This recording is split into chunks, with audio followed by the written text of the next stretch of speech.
Hello, everybody.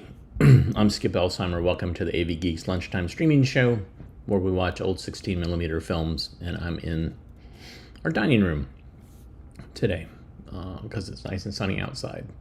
I figured it'd be nice for a change of pace. So that film, we got several of these films. They're written on the can, High School Institute, and then a year.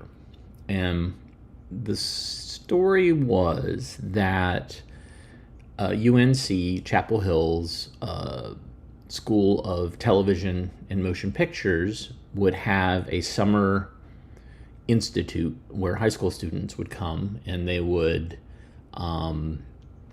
basically, I don't know, I think it was like a week-long thing, and they would basically script and shoot a film.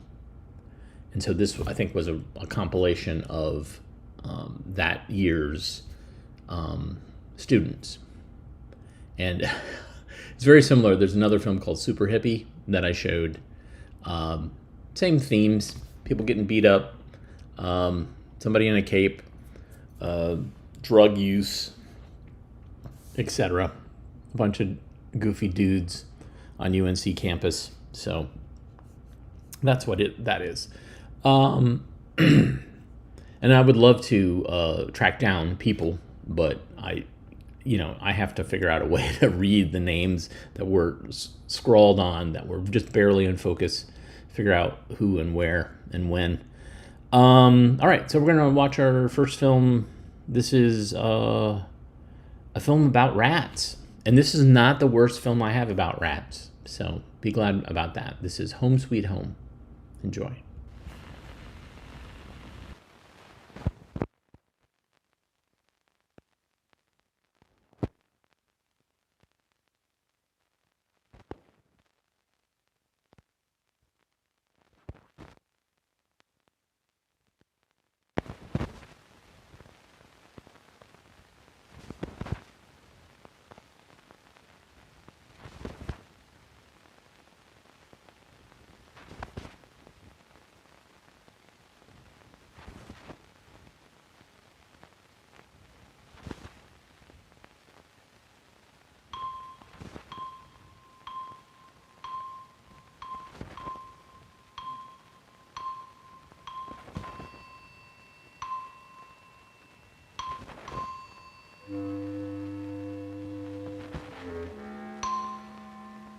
Not long ago, this sign was hanging in a neat, clean home.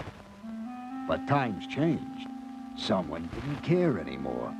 And now this once proud neighborhood is home sweet home to me. I am a rat. You'd think that people would try to get rid of me. But that's not always true. In fact, here in this neighborhood, people seem very friendly. They supply me and my relatives with very comfortable nesting and feeding places. A few of our favorites are this trash. Junk. Rubbish. Garbage.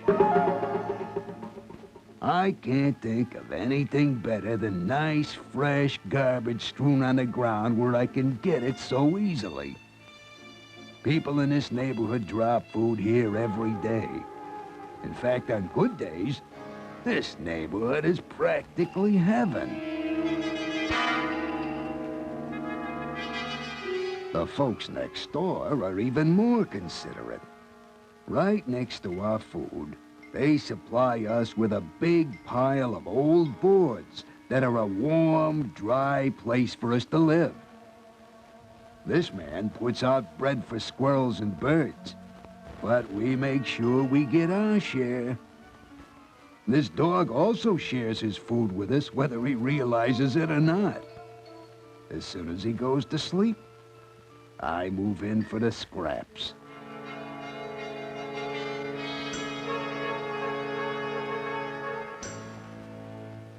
The cold weather will be here soon, but I already know where I'll be living. I'll go into this hole in this basement wall and right through to the inside. then I've really got it made. I'll run along this wall, then down the basement stairway, and I have what every rat wishes for. A really littered basement where I can feel right at home. The stuffing in that pillow makes ideal nesting material. This old shoe is a great place to take a nap. In this basement, I go first class. But don't think I spend all my time down here. Now and then I check the upstairs, too. Especially the kitchen.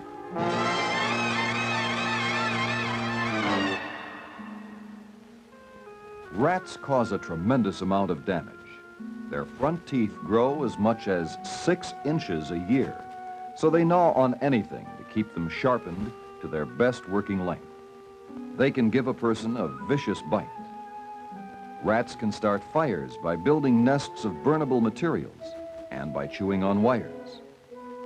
In the United States alone, they eat and destroy enough food for 10 million people and do at least $1 billion worth of damage that's included in the price of everything we use and eat and buy and rent. One way or another, we all pay for rats. When rats have good homes and enough food, their numbers increase at a fantastic rate. One pair can have as many as 150 offspring in 1 year. And right now, there are about 200 million rats in the United States. Rats go where people are because people are careless.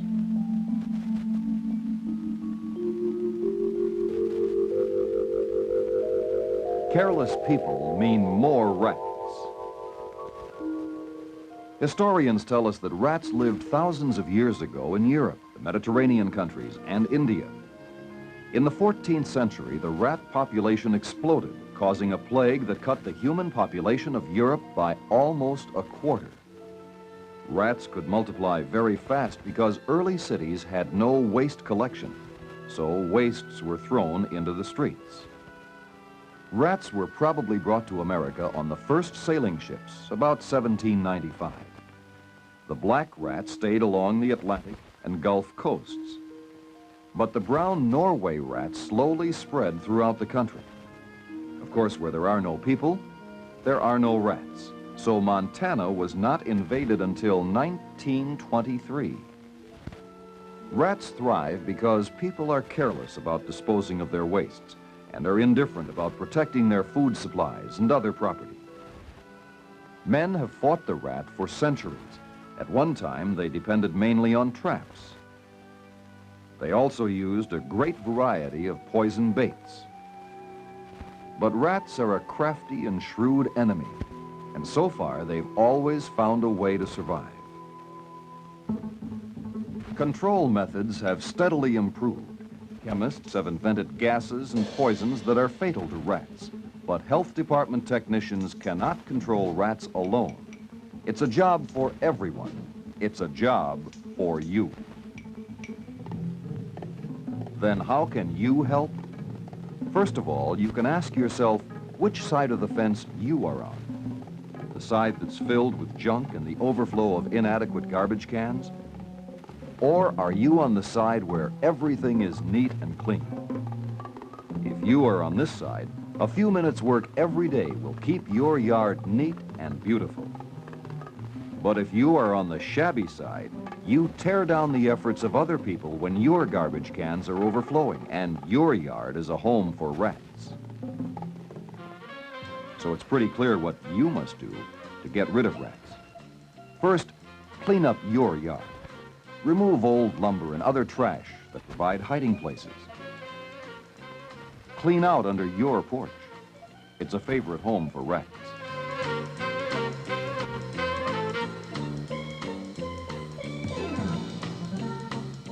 Fill in rat holes.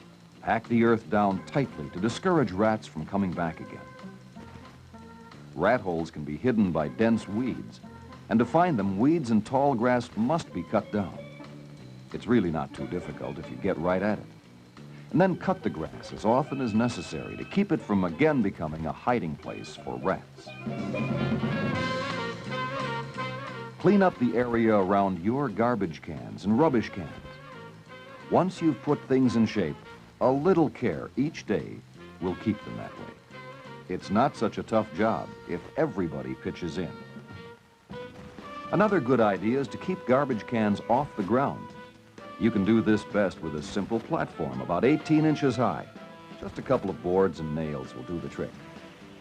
And then get rid of old and battered garbage cans that just can't do the job anymore.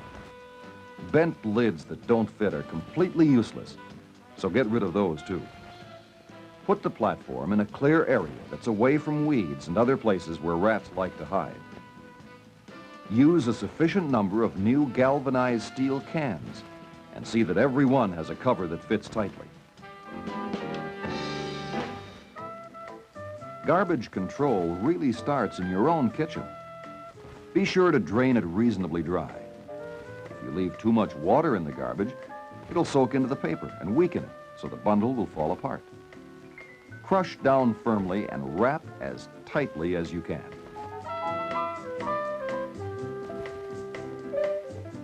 Of course, all this won't do much good if you toss the neatly wrapped garbage just anywhere. You must place it into the container and pack it down firmly. Then put the cover on tightly so rats can't get inside. Old abandoned cars make a wonderful shelter for rats. Rats like to burrow into the ground under these old cars. They pull the stuffing out of the seat cushions and use it to line their nests. So be sure to have old cars towed away. And while you're cleaning up those garbage cans, it's a good idea to remove trash from anywhere in your yard or your basement or your garage. Clean that garage out thoroughly and then keep it clean. Don't let trash accumulate again. If there's a shed or any other building on your property, clean that out too. Better still, tear down that old shed so rats will have one less place to live. A chain is only as strong as its weakest link, so a carefully screened window won't do much good if there's a hole in the foundation right next to it where rats can get in. Seal up any openings that give rats a way to sneak in.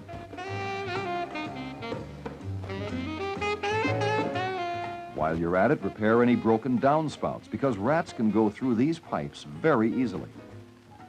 Remember to inspect your repair job now and then to see that it's holding up. Someone screened this opening years ago, but a hole this big will let rats come and go as they please. Fix all broken windows, especially at ground level. Replace the glass or cover the opening with screening. Close all doors securely, even on the second floor, and train your children to do the same. Instead of throwing food on the ground for birds, use an approved feeder. Then the songbirds will get all the food they need without having to share it with rats. Now we're making progress. The rats are running out of places to live, and they have less to eat. When that happens, they'll be tempted by the pleasant aromas and flavors of poisons that you set out for them. Now we're beginning to see some real results.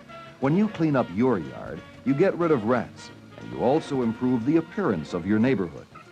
And you'll encourage your neighbors to do the same. But if you want to let rats know that you really mean business, you have to work at it every day. You can't let down for a minute. You have to do the extra little things that discourage rats.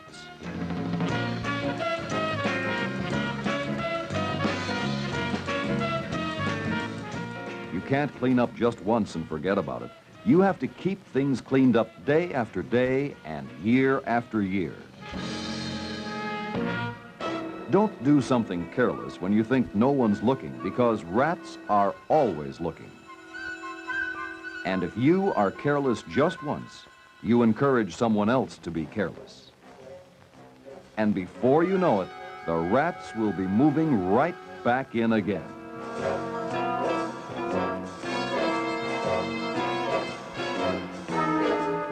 Don't let it happen.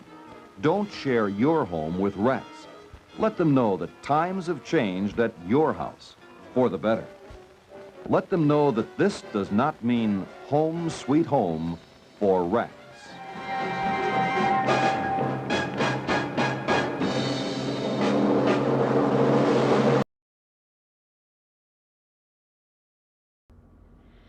That last shot with the superimposing the rats on the frame, beautiful. So someone noticed, yes, that film suffered from water damage. Basically, what happened was, and it's possible because now that I think about it, that we're coming up on an anniversary for Hurricane Fran. It's very likely that this film was damaged in Hurricane Fran.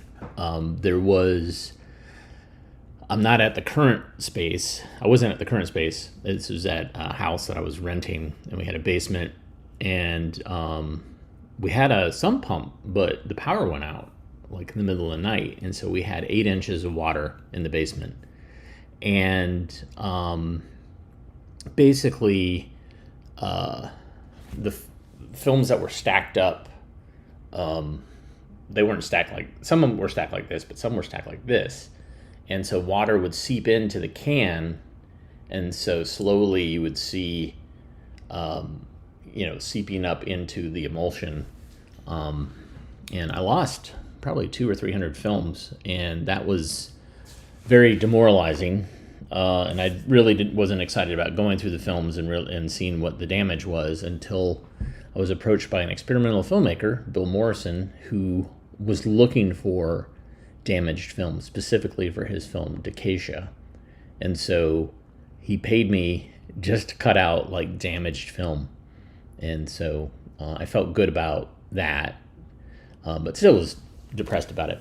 But anyways, I think it's the 29th anniversary of Hurricane Fran here in North Carolina.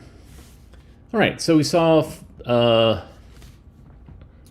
rodents that we did not want to have in our house. And now we're going to have the opposite side of the argument. Rodents that we do want in our house. Enjoy.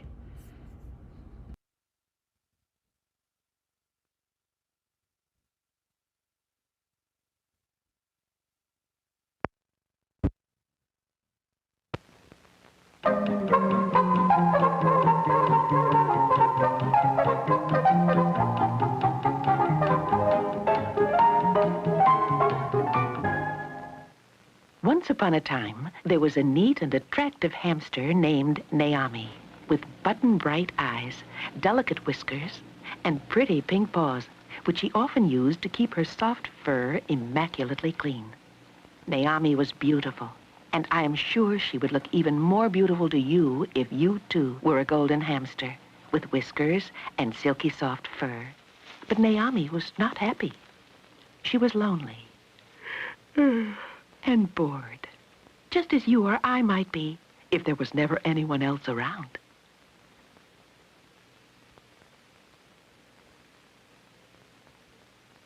Then one day, another hamster dropped into her life. His name was Abdullah. Naomi and Abdullah are both Syrian names because all their ancestors originally came from Aleppo in Syria, as did those of all golden hamsters around the world. Abdullah, suddenly finding himself in strange surroundings, was reassured by the clean smell. The food seemed quite wholesome, and all in all, Naomi's home promised to be a cozy, comfortable place in which to settle down. As to Naomi, it was love at first sight, or rather first smell, for hamsters rely a great deal on their sensitive noses. I wish I could say they lived happily ever after, but it just didn't work out that way. As time passed, Naomi and Abdullah found it difficult to live together harmoniously. They had frequent spats and quarrels.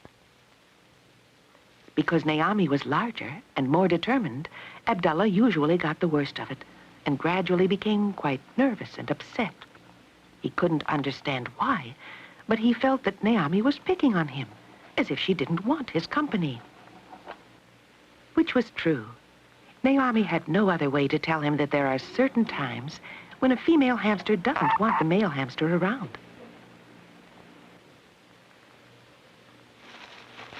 When Abdullah realized he should get away for a while, he couldn't find the door. Like all adult hamsters, he could have squeezed right through a hole no bigger than a quarter, if only he could have found one. After mating, male and female hamsters don't get along well and should be separated. So Abdullah finally got away, leaving Naomi in peace. Several days passed by, and Naomi began to feel quite strange. She was heavy, and there were funny jumping movements inside her tummy. She was about to become a mother.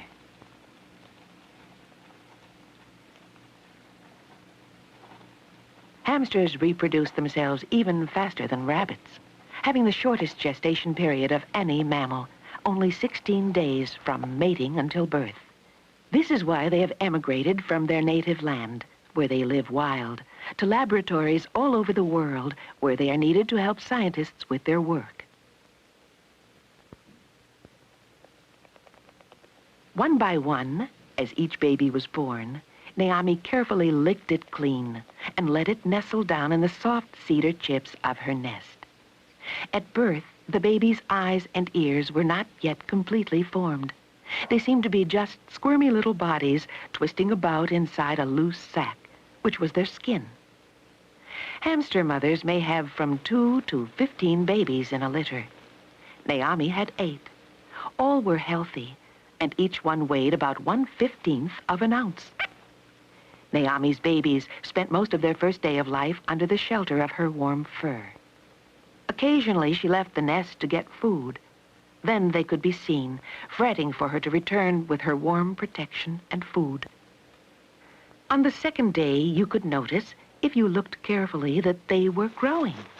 Their skin was beginning to darken, and their eyes and ears were gradually beginning to take shape. They were not quite 1.5 inches long. What's that in millimeters? 38?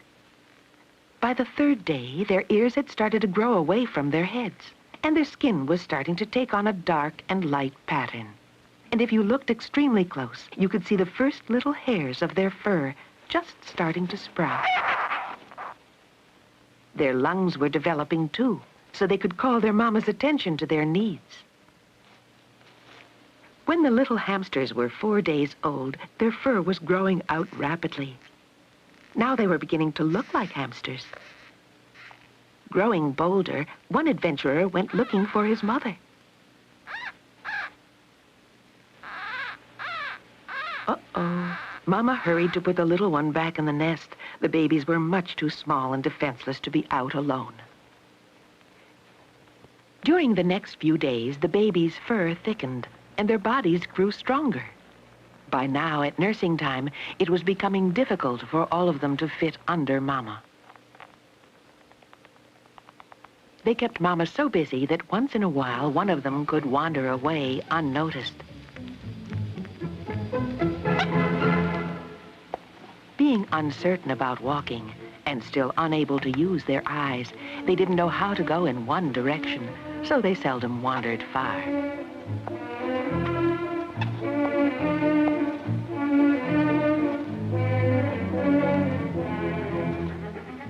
By the time the little hamsters were 1 week old, they had become quite a handful for Mama.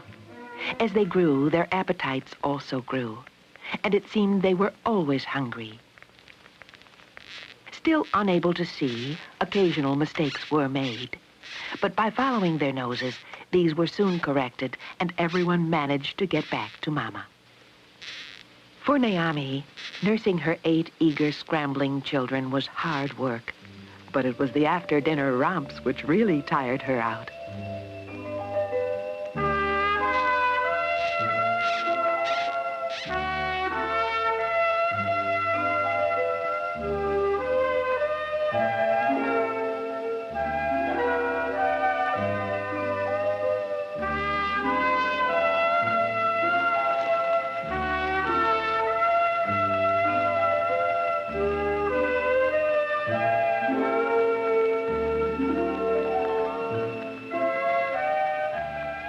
Just about the time Mama was ready to drop from frantic exhaustion, the little ones became tired too.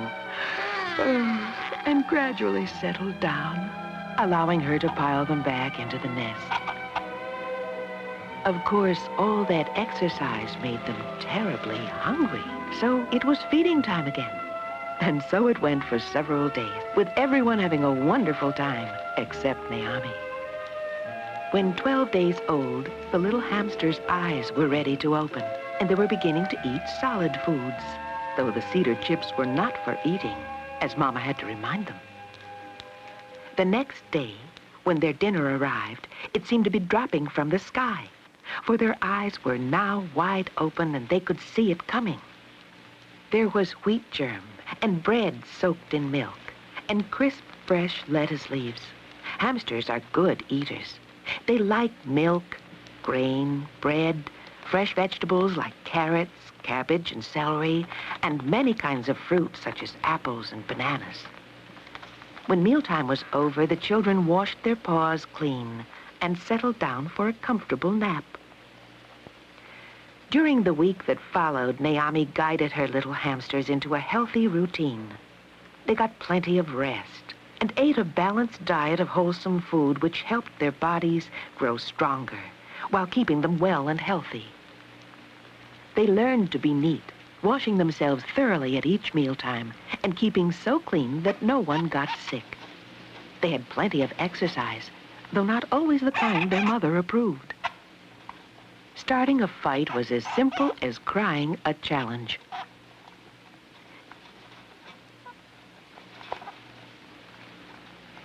If one otherwise willing taker wasn't quite ready, there were 6 more brothers and sisters, at least one of which was eager to join in.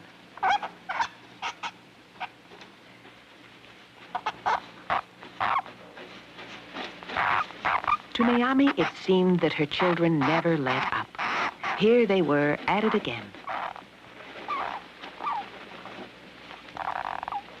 She waded in to break it up, hoping to tame them down before the situation got out of hand.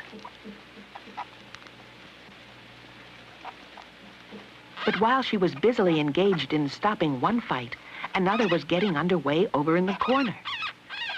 And still another was starting behind her.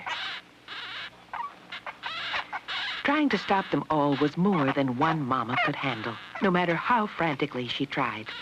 Like the woman in the shoe, Naomi had so many children she didn't know what to do, now that they all were fighting. But the little hamsters were just having boisterous fun, and soon tired of the game. No one got hurt, and they all had a wonderful time. Tired and happy, they settled down for their naps. Sweet little angels, after a busy day, allowing their mother a quiet interlude in which to try and steady her jangled nerves. By the time they were 2.5 weeks old, the little hamsters were becoming so large and ate so much that Mama began to worry about getting enough to eat. The only safe place to hoard food was in her pouches. Hamsters can store up to half their own weight in food, in their cheeks, which puff out as they are filled. This food hoard can be carried about with them until they are ready to eat it. The word hamster comes from the German word meaning to hoard, and they were so named because of their pouches. As they became more sure-footed, the little hamsters began to take up a more dignified form of exercise than fighting. Challenge racing. They didn't have a mountain, so they played King of the Wheel. The ham in hamster is appropriate because they seem to enjoy showing off, especially in front of an audience. While the children watched, the happy little hamsters put on a show.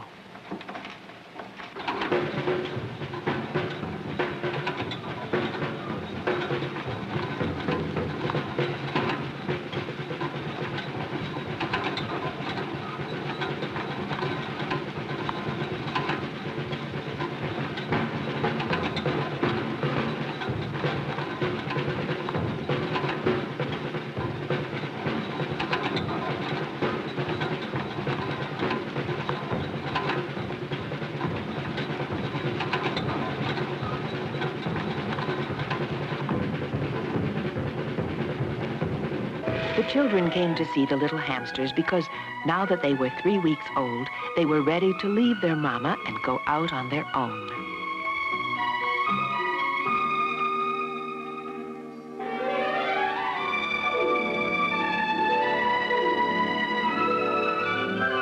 Hamsters make wonderful pets.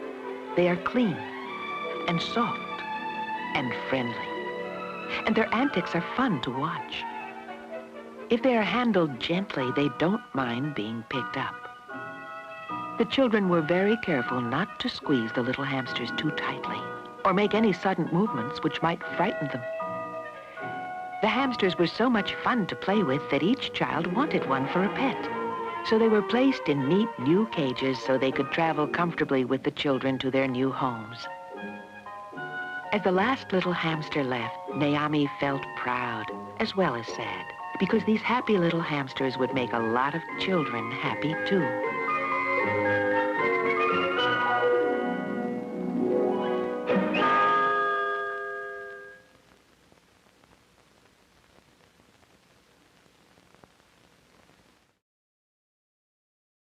I got very nervous that Naomi was gonna eat her babies when they started talking about there's not enough food. I'm like, no! So I was standing by just in case. Yeah, so that's totally different vibe than Home Sweet Home. Totally different vibe. Okay, so I've shown other films in this series, and they all have songs that you can sing along. And one of them was about food groups, and I had the singing puppet food group. So this has both puppets and songs. You're welcome.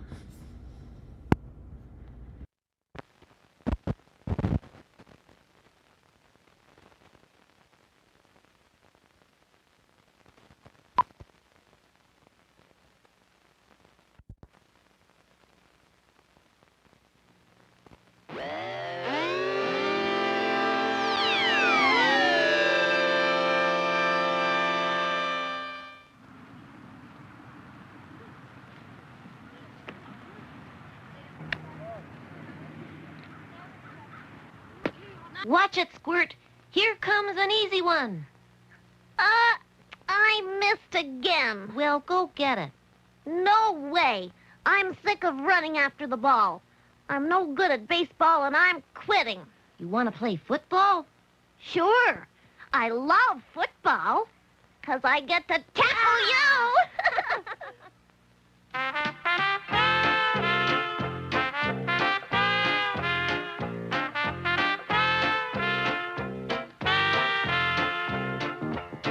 When you think of how you're growing, it should come as no surprise. The more we learn about ourselves, the more we realize. It helps to be health-wise. We're growing health-wise. It helps to be health-wise, health-wise.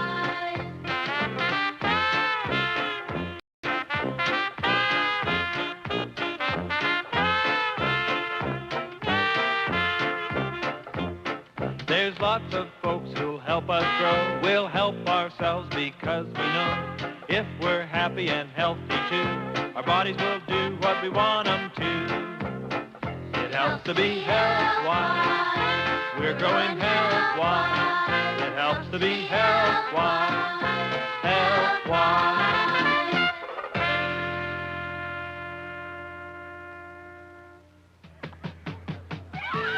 We all enjoy playing. Maybe we can't always agree on what to play, but it's great to give your muscles a workout just for the fun of it. Climbing, stretching, cartwheels and somersaults, slipping and sliding. It doesn't matter how good you are. What does matter is how good a time you have. If it makes your muscles work, it's exercise. And exercise is very important in keeping your body tip-top. So hold on tight, because here we go. My, what a workout. That was fun. Ugh, all that running's made me thirsty. Me too. Hey, what's the matter? Do you feel it? What is it? It's my heart. It always goes like that after I run. Feel yours. Mine's the same. How come?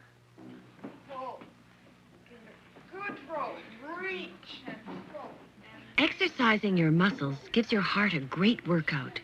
Actually, your heart is always working, whatever you're doing, asleep or awake. But until it starts beating harder, most of the time, you don't even notice it. Now that we're thinking about it, though, let's visit an expert who'll give us a closer look at how the whole system works. Hello there. I'm Dr. Jonas, and I have this marvelous body to show you. No, I don't mean my body. I mean the magnificent body model. I hope it won't mind the interruption. They're always so darn busy in there. No time for coffee breaks. We got a job to do. Standing on my vessel. All together now. Push. I know you're busy, but quieten down. I want to talk about the heart and lungs. It's not fair. When will it be my turn? Stomach, we'll talk about you another time. Excuse you. Here, almost in the middle of the chest, is the heart. It has the very important job of pumping blood all around your body, all the time. Hey, Doc, I've got a riddle for them. Well, I hope it's to the point. Sure is. Ready? What is it that beats all by itself about 70 times a minute, is the size of your fist, and, wait for it, is the strongest muscle in your whole body? They'll never get it. Huh? Did you say the heart? You're right! They're too smart. Yes, well, the blood that the heart pumps around for you carries food and oxygen to every single part of your body. On this drawing, the red lines, called arteries, show how the blood gets pumped to every tiny cell. It drops the oxygen off there and then comes back to the heart along these blue lines, called veins. Then the heart pumps the blood out to the lungs, where the blood picks up more oxygen again.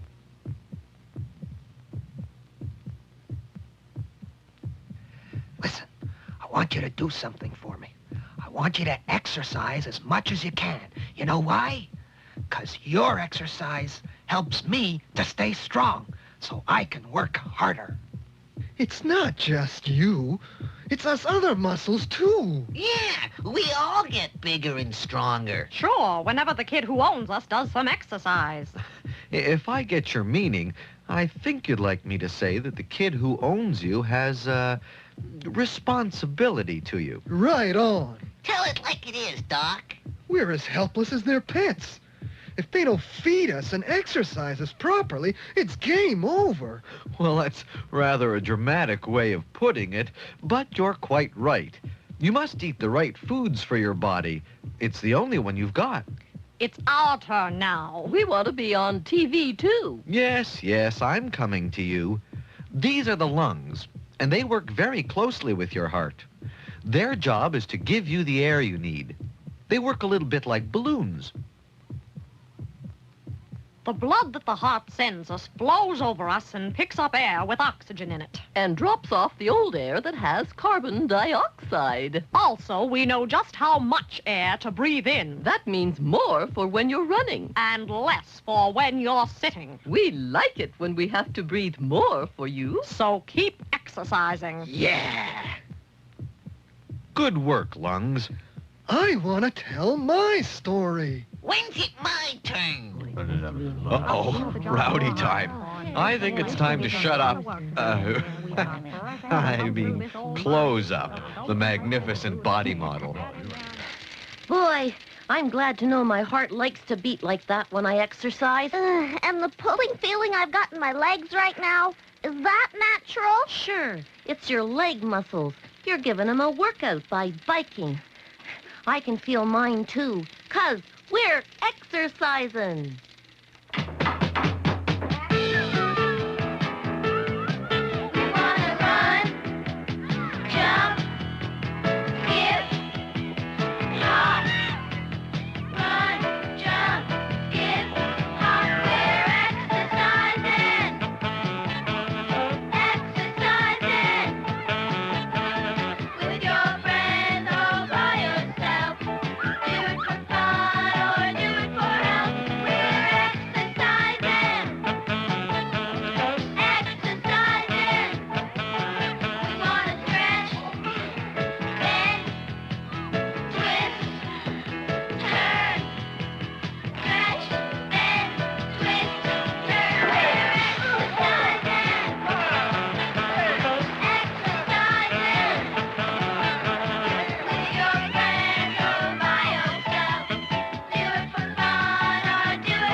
I love riding.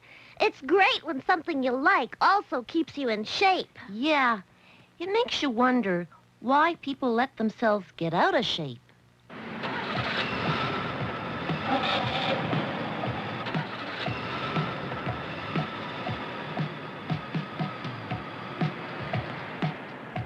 These days, it's so easy to ride yourself out of shape.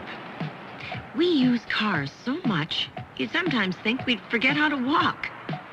But we get flabby in no time if we let machines do all our work. Astronauts who ride in rocket ships know this better than anyone. So they make sure they keep in shape, even out in space. Woo! Now this is really exercising. Oh! Down here on Earth, it's just as easy to get out of shape. A lot of us like to watch TV, but when we do, we just sit there and don't move. So get moving. You try this too. Come on. Reach. Reach. That's it. Yeah. Roll. Pull.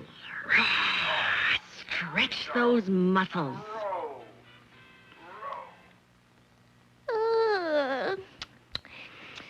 I always feel so sleepy when I've been sitting doing nothing and watching TV. Me too. But if we try some of those exercises while we're watching, we keep our muscles moving and we won't get to feel so tired. Right. Then we can stay up all night and watch the late shows. Now, hold it a minute, guys. You're forgetting something. It's our doctor. Hi, Dr. Jonas. Hi there, Spinner. Squirt? What did we forget, Dr. Jonas? We need to know, because we're learning to keep fit.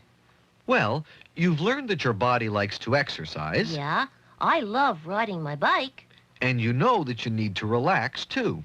I like to make necklaces and count my rock collection. Is that relaxing? Certainly. Whatever you like to do quietly is relaxing. You kids use up a lot of energy in a day. But you forgot one thing you need to do. I need to eat. I need to pee. Yes, but you also need to sleep. Oh, I don't like going to bed. But your body does. Oh, so do I. I like sleeping. What's so great about sleep?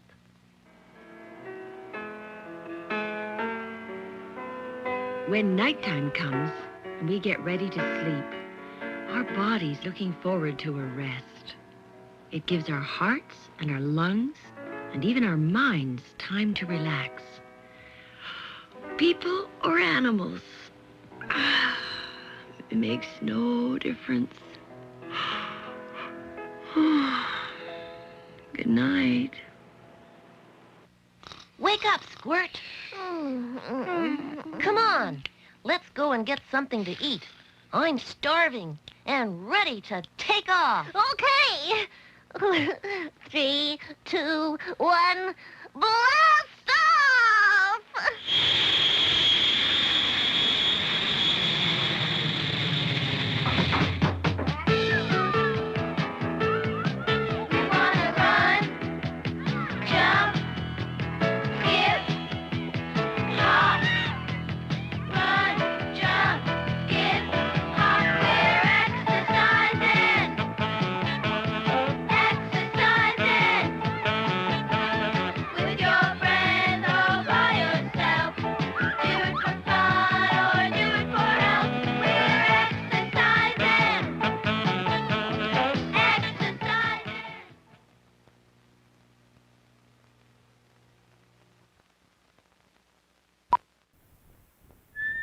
Presenting irresistible snacks from Planters. Here come the Planters again. Leonard! Plenty of room, Leonard. My man, Leonard.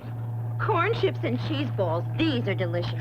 Cheese curls. Oh, yeah. Potato chips, I love them. Tortilla chips, I love them. Pretzels, I can't help myself. Planters snacks in Stay Fresh cans. They're as good when you eat them as when we made them. Bye, Leonard. Thanks, Leonard.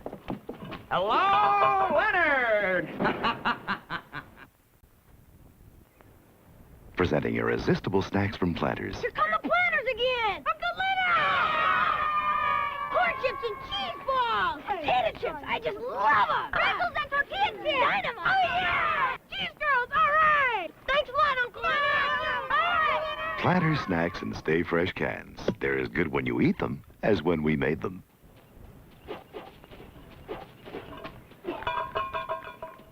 Hello, Leonard!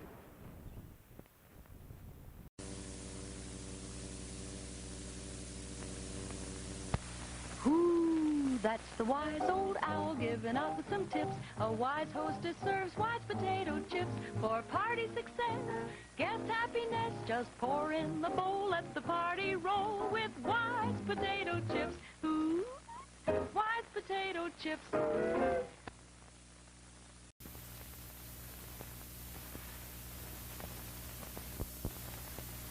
Don't let sudden showers ruin your new hat or hairdo. Carry a Wise Owl rain hood in your purse or pocket. This clear plastic hood and carrying case are yours free.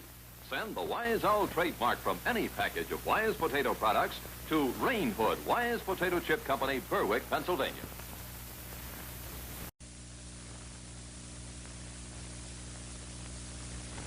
Now, the makers of Wise Potato Chips bring you Ridgies, the new, different, delicious, wavy-style potato chips.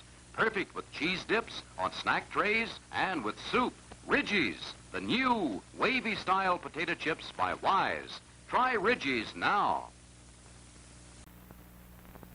You know, you call a potato chip because it's made from a potato. Now, you might think you're getting the most potato in this kind of chip, but there's actually more solid potato in a Planters potato chip. In fact, to make just this many Planters potato chips takes all of these potatoes. That's good. You like a potatoey taste? Try Planters. The way we see it, the more potato, the better. See this? It's Planters potato chips. So now there's two stackable potato chips in town. We asked people who tasted both, which one tastes better? Planters taste better. It's just good. I can't explain it to you. You gotta taste it. And you gotta try it, and you gotta experience it. before you understand what I'm talking about. And it's planters. I'm not lying. When the chips are down, people prefer planters. Well, I ought to be an expert. I eat snacks all the time.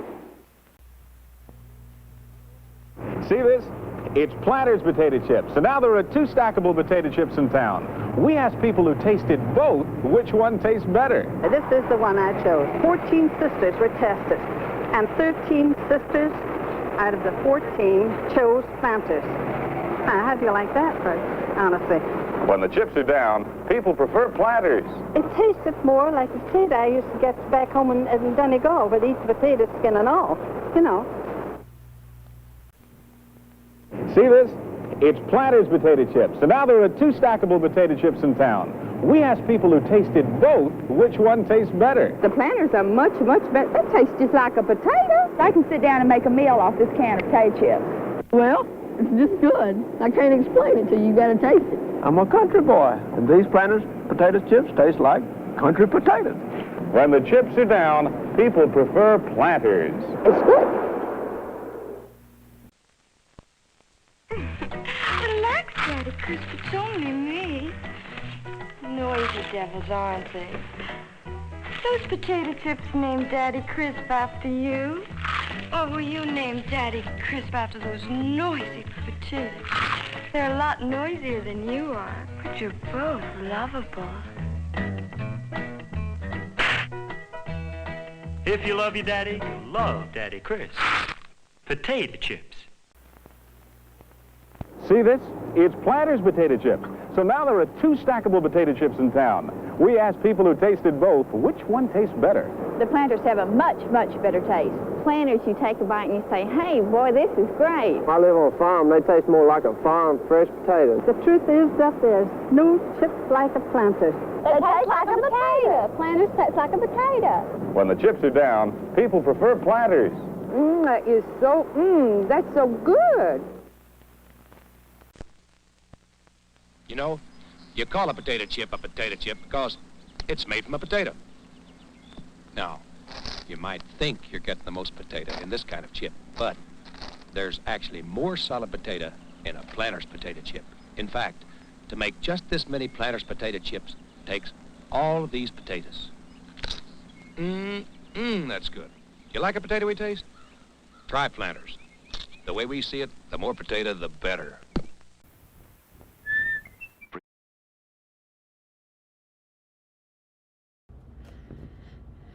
I want my potato chips to taste more like a potato. Wow. Yeah. So I had to counter the fitness fun with a counter argument with some delicious snacks from Planters and Wise. And I figured that's a great way to kick off the weekend. The weekend after Labor Day, which is probably the weekend that is the most anticlimactic. But thank you for watching today. We saw a lot of interesting things today.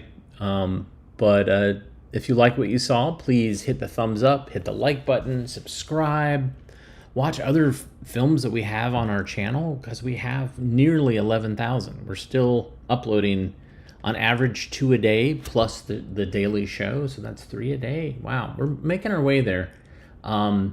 And we do get ad revenue from some of the films.